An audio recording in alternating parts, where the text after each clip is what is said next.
Today in the Daily Dose, the Louisiana Purchase.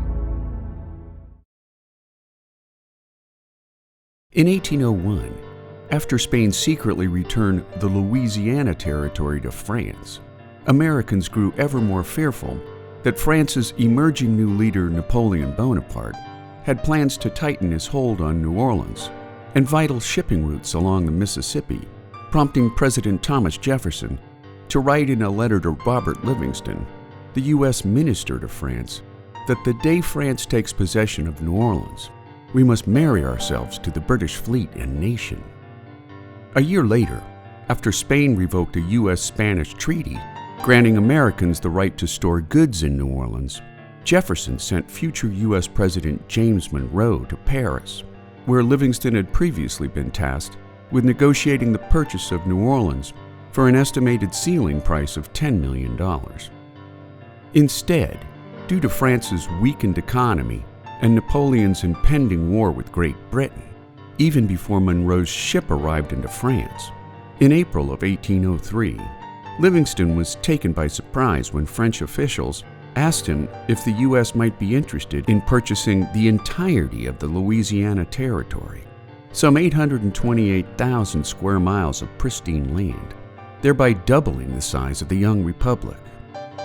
Upon Monroe's arrival, negotiations came to a rapid end, when in late April the team of U.S. emissaries agreed to pay $15 million for what would later become all or part of 15 American states. Dated April 30th and signed on May the 2nd, in October of 1803, the U.S. Senate ratified the purchase, which was officially transferred by France the following month. Purchased for less than 3 cents an acre, combined with Jefferson's commissioning of the Lewis and Clark expedition of 1803 to 1806, the Louisiana Purchase proved to be one of Jefferson's most notable achievements while in office, which in turn unleashed a near immediate flood of westward expanding settlers onto lands once the exclusive domain of Native American people.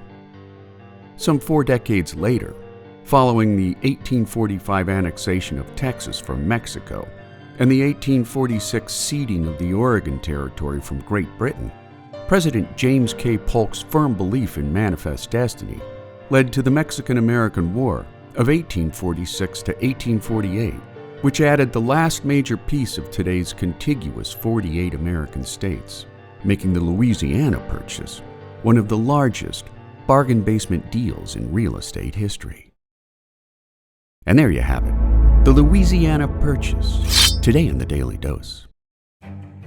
If you like learning something new every day, subscribe to the Daily Dose on YouTube or sign up for emails at dailydosenow.com.